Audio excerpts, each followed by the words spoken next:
विघ्न विनायक मूर्ति की जय। आदिपराशक्ति माता की जय। सद्गुरुनाथ महाराज की जय। आंजनेय मूर्ति की जय। शब्द ब्रह्ममयी चराचरमयी ज्योतिर्मयी वाङ्मयी नित्यानंदमयी निरंजनमयी तत्त्वन्मयी चिन्मयी तत्त्वातीतमयी परात्परमयी मायामयी श्रीमयी सर्वैश्वर्यमयी सदाशिवमयी मां पाहि मीनाम्बिके। गंधद्वारां धुराधर्षां नित्यपुष्टाङ्करीषिणीं ईश्वरीं सर्वभूतानां तामिहो बह्वये श्रियम्। राकाचन्द्र समानकान्तिवदना नकाधिराजस्तुता मुकानामपि कुर्वती सुरधुनी निकाशवाग्वैभवम्। श्रीकाञ्ची नगरी विहाररसिका शोकापहन्त्री सता एका पुण्यपरम्परा पशुपतेः आकारिणी राजते। सर्वजगन्मातावाன सकल शक्ति स्वरूपिणिயான அம்பாளை ஆராதிக்கக்கூடியதான ஜென்மா அப்படிங்கிறது பெரிய பாக்கியமான ஜென்மா. சௌந்தர்ய லஹரியில் ஆச்சாரியால் முதல் ஸ்லோகத்தில் சொல்லும்போதே அத்தஸ்துவாம் ஆராத்யாம் ஹரிஹர விரிஞ்சாதிபிரபி பிரணந்தும் ஸ்தோத்தும் வா கதமகிருத புண்ணிய பிரபவதி. பிரம்ம விஷ்ணு ருத்ரால் முதலிய எல்லாருமே உன்னை பூஜை பண்ணி தான் இந்த லோகத்துக்கு ஈஸ்வரர்களாக ஆயிருக்கார்கள். லோகேஸ்வரர்கள் அப்படின்னு சொல்கிறோமோ. இந்த ஈஸ்வரத்தன்மை அப்படிங்கிறது எதனால் கிடைக்கும் அப்படின்னு சொன்னால் அம்பாள் ஆராதிக்கிறதுனால தான் கிடைக்கும். அம்பாள் தான் சர்வசக்தி மயியாக இந்த பிரபஞ்சத்தில் பிரகாசிக்கிறார். அம்பாளோட சேராத பகவானே நிர்குண பிரம்மமாக சாஸ்திரங்கள் சொல்கிறது. அவரால் எந்த பிரயோஜனமும் கிடையாது. அம்பாள் சேர்ந்த பிறகுதான் அவருக்கு ஈஸ்வரத்தன்மையே வரது அப்படின்னு சாஸ்திரங்கள் சொல்கிறது. இப்பேற்பட்ட தான் அம்பாளுடைய ஒரு ஆராத்தியமான இடங்கள் பாரத தேசம் முழுக்க பரவி இருக்கு. பல ரூபத்தில் பல நாமாக்களில் அம்பாளை நாம் வழிபடுறோம்.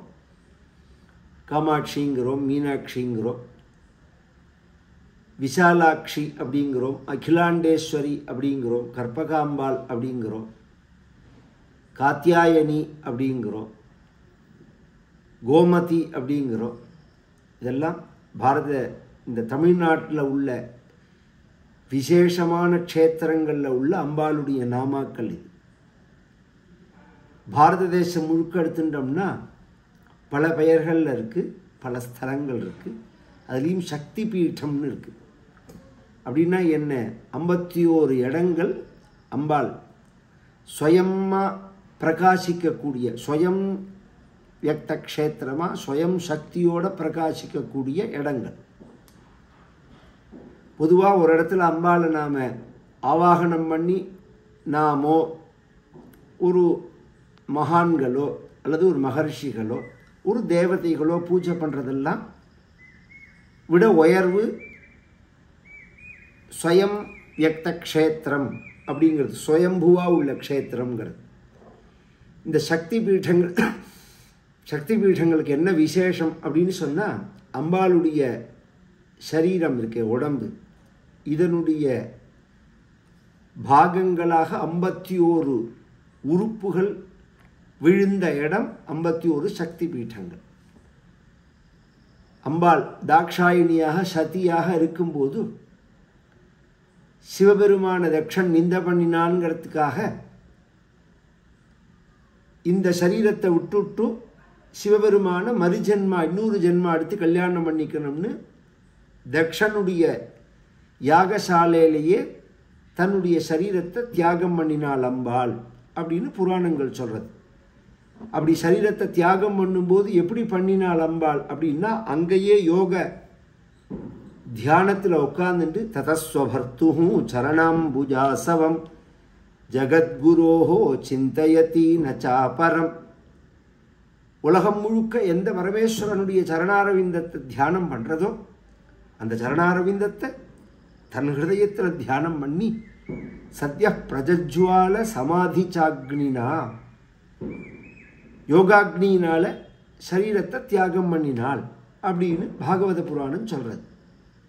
மற்ற சிவபுராணங்களில் சரீரத்தை தியாகம் பண்ணினால் சிவபெருமான் அந்த சரீரத்தை எடுத்துட்டு நர்த்தனம் பண்ணும்போது உண்மத்தரா மாற அவருடைய அவஸ்தையை தன்னல மருந்து இருக்கக்கூடிய அவஸ்தையை கோபாவேசத்தோடு உள்ள அந்த நிலையை மாற்றணுங்கிறதுக்காக பகவான் ஸ்ரீமன் நாராயணன் சக்கராயுதத்தினால அந்த சரீரத்தை அவர் கையிலேருந்து எடுக்கிறதுக்கு பின்னப்படுத்த அது 51 பாகங்களாக இந்த பூமியில் சிதறினது. அதில் இடுப்பு பகுதி இருக்குது பாருங்க, அதுக்கு காஞ்சின்னு பேர். அது விழுந்த இடம்தான் காஞ்சிபுரம் அப்படிங்கிறது. நாக்கு பகுதி விழுந்த இடம்தான் கல்கத்தா. அதனால் அங்கே போய் பார்த்தேன்னா வெறும் நாக்கு மட்டும்தான் இருக்கும். கோவிலே வெறும் நாக்காக தான் இருக்கும். கல்கத்தா காளின்னு சொல்லலாம். காமாக்கியால யோனி பீட்டம்ங்கிறது. இப்படி ஒவ்வொரு இடத்துல ஒன்று ஒன்று. அதில் ஹிருதயம், எந்த ஹிருதயத்தினால சிவபெருமானுடைய சரணாரவிந்தத்தை தியானம் பண்ணிண்டு அம்பாள் சரீரத்தை தியாகம் பண்ணினாலோ அந்த ஹிருதயம் விழுந்த பிரதேசத்துக்கு அம்பாஜின்னு பேர். இது குஜராத்தில் உள்ளதான ஒரு உயர்ந்த க்ஷேத்திரம். மகான்கள்லாம் அந்த இடத்துல தபஸ் பண்ணியிருக்கா. பல ராஜாக்கள் அங்கே அம்பாளை பூஜை பண்ணியிருக்கா. பல பேர்களுக்கு அம்பாள் பிரத்யக்ஷமாயிருக்கா. அந்த அம்பாஜி அப்படிங்கிற க்ஷேத்திரத்தில் பரமசாநித்தியத்தோடு அம்பாள் பிரகாசிக்கிறதுனால நம்ம ஆச்சாரியாலாம் தரிசனம் பண்ணியிருக்காள். அதுவும் புது பெரியவா போய் அந்த இடத்துல ஒரு அம்பாளுக்கு கோவில் கட்டியிருக்கா. 51 சக்தி பீட்டங்களோட உள்ள ஆலயமாக அம்பாளுக்கு நிர்ணயம் பண்ணியிருக்கா. அப்புறம் அங்கேயே ஒரு மலையில் 51 சக்தி பீட்டங்களோட ஆலயமானது நிர்மாணமாகிருக்கு. இன்னும் பல விசேஷங்கள் இருக்குது அந்த அம்பாஜியில். ஒரு 4 நாள் முன்னாடி சமீபத்தில் நம்ம பாலபெரிவா காஞ்சி ஆச்சாரியால் திருவானைக்காவலில் தாடங்க பிரதிஷ்டை பண்ணி அகிலாண்டேஸ்வரிக்கு மகா வைபவமாக நடந்தது இந்த மாதம், மாக மாதத்தில். அப்போ பெரியவாளோட கூட இருக்கும்போது இதை பற்றின பேச்சு வரும்போது ஏற்கனவே பெரியவாளுடைய ஆஜ்ஞையினுடைய அடிப்படையில் காமாக்கியா போய் சில காரியங்கள் பண்ணிடும். எப்படி இந்த பேச்சு வந்ததுன்னா, எங்கள் தாத்தாவை பார்க்கும்போது பரமாச்சாரியால் ஒரு வார்த்தை சொன்னார். எல்லாரும் ராமன் பூஜை பண்ணும்போது ராம பட்டாபிஷேகம் ராம பட்டாபிஷேகம்னு சொல்லுவா, கதையில் சொல்லுவா. சம்பிரதாயத்தில் ராமருக்கு 24 பாராயணம் பண்ணி பட்டாபிஷேகம் பண்ணுறது அப்படின்னு சிஷ்டாச்சாரத்திலையும் வச்சுருக்கா. 24 பண்ணினா சாம்ராஜ்ய பட்டாபிஷேகம், 108 பாராயணம் பண்ணினா மகா சாம்ராஜ்ய பட்டாபிஷேகம்னு. அது மாதிரி அம்பாளுக்கு பண்ணணும்னு எனக்கு ஆசை. ஏன்னா ராஜா ராமன் அப்படின்னு தான் ராமரை சொல்கிறோம். அம்பாளை சொல்லும்போது அப்படி சொல்லலை, நம்ம ராஜேஸ்வரி அப்படின்னு சொல்கிறோம். பிரத்யேகமாக அம்பாளுடைய சஹஸ்ரநாமத்தில் தான் இந்த வருது. ராஜத் கிருபாயி நமஹ ராஜபீட நிவேசித நிஜாஸ்ரிதாயி நமஹா அப்படின்னு உயர்ந்த ராஜபீடத்தை அடையறதுக்கு பரம கிருபை பண்ணுறது அம்பாள் தான். சத்து முன்னாடி ஆரம்பிக்கிறதே சொன்னேன் பாருங்க, ஹரிஸ்துவா மாராத்யா ஹரிஹர விரிஞ்சாதி பிரபி அப்படின்னு. பிரம்மாவாகட்டும், விஷ்ணுவாகட்டும், சிவபெருமானாகட்டும், சிருஷ்டி ஸ்திதி சம்ஹாரங்கிற இந்த ஒரு காரியத்தை பண்ணி உலகத்துக்கு ஈஸ்வரத்தன்மையை அடையறதுக்கு காரணமே அம்பாள் தான் அப்படின்னு சௌந்தரலகரி சொல்கிறார். அவர்களே ஈஸ்வரத்தன்மையை அடையறதுக்கு அம்பாள் கிருபை இருந்தால் தான் அடைய முடியும்னு சொன்னால், நம்ம வாழ்க்கையில் உயர்ந்த நிலையை அடையணும்னா சாதாரண வாழ்க்கையில் வாழறதுங்கிறது வேற, ஒரு தவ வாழ்க்கையாக வாழறது அப்படிங்கிறது வேற, சாதிக்கணுங்கிறது வேற. எனக்கு சாதிக்கணும் வாழ்க்கையில், ஒரு பெரிய சாதனையை நாம் பண்ணணும் அப்படின்னு ஒருத்தர் ஆசைப்பட்டான்னா என்ன பண்ணணும் அப்படின்னா அம்பாளை தான் பூஜை பண்ணணும். அம்பாளை பூஜை பண்ணி தான் பெரிய நிலையை அடைய முடியும். அதை நிறையா ராஜாக்கள் நம்மளுடைய சரித்திரங்களை நிரூபணம் பண்ணியிருக்கா. இப்போ சண்டி ஹோமம் அப்படின்னு பண்ணுறோமே நாம், அந்த சண்டி பாராயணத்தில் முதல் அத்தியாயத்திலேயே இந்த சரித்திரம்தான் வரும்.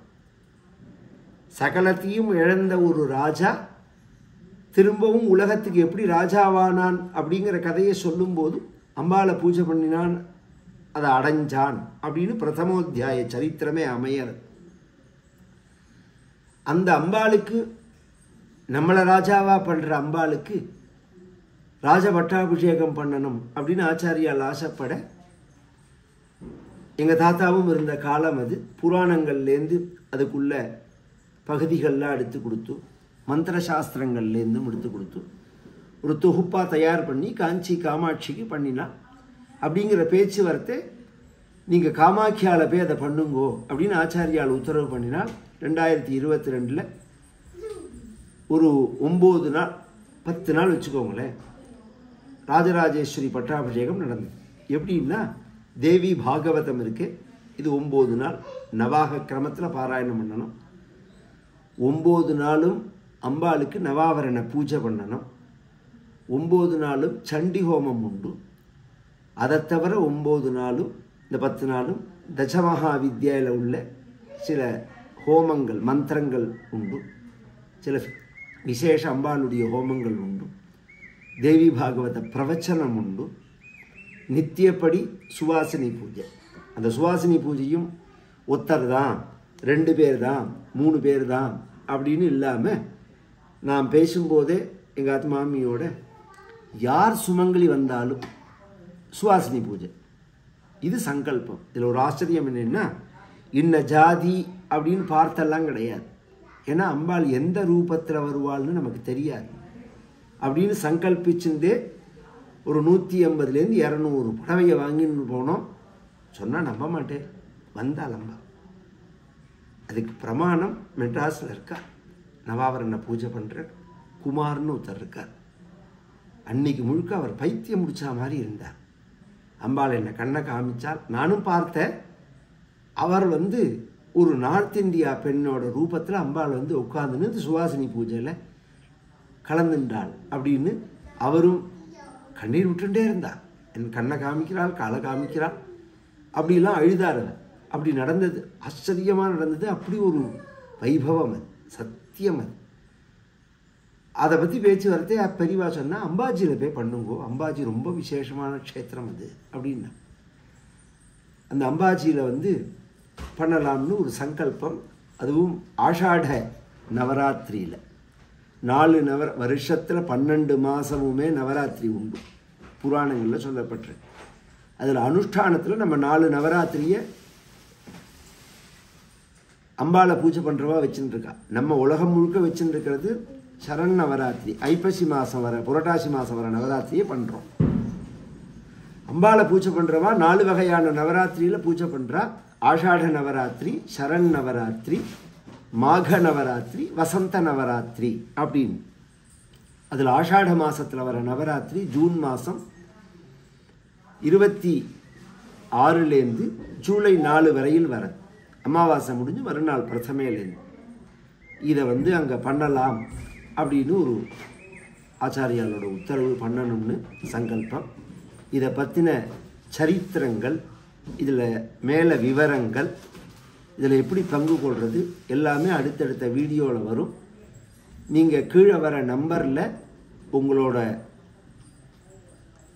பதிவை பண்ணிட்டு 9 நாளும் கலந்துக்கணும்னு முதல்ல ஆசைப்படுறவா உங்களோட நம்பரை கொடுத்து பேரை பதிவு பண்ணிக்கோங்க. உங்கள் பொறுப்பில் அகமதாபாத் வரணும். நாங்கள் சொல்கிற தேதியில் நவஜீவன் எக்ஸ்பிரஸில் புக் பண்ணிட்டு அகமதாபாத் வந்துடணும்.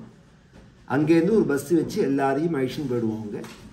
அங்கே போய் 10 நாள் தங்கி நித்தியப்படி நான் சொல்கிற அந்த அம்பாளுடைய வைபவத்தில் கலந்துண்டு நவாவரண பூஜை, சண்டி ஹோமம், சுவாசினி பூஜை, தேவி பாகவத நவாக பாராயணம், பிரவச்சனம், நித்தியப்படி சௌந்தர்லஹரி பாராயணம், லலிதா சஹஸ்ரநாம பாராயணம், இப்படி தான் இருக்கும் ஃபுல்லாக. பக்கத்தில் சில க்ஷேத்திரங்களும் தரிசனத்துக்கு இருக்குது. நாதத்வாரான்னு ஒரு இடம் இருக்குது, குச்சேலர் பிறந்த இடம் இருக்குது. அதெல்லாம் சௌரியத்தை அனுசரித்து தான் பண்ணுவோம் நாம். முக்கியமாக இதுதான் காரியம். இது அடுத்தடுத்த வீடியோவில் சொல்கிறேன். முதல்ல வரணுங்கிறவா பேரை பதிவு பண்ணிக்கோங்க. இந்த கைங்கரியத்தில் எப்படி கலந்துக்கணுங்கிறவாளுக்கு உங்கள் மொபைல் நம்பரோடு வந்ததுக்கு அப்புறம் அது உங்களுக்கு நான் அனுப்புகிறேன். ஆதிபரா சக்தி மாதா கி ஜெய், ஆஞ்சநேய மூர்த்தி கி ஜெய்.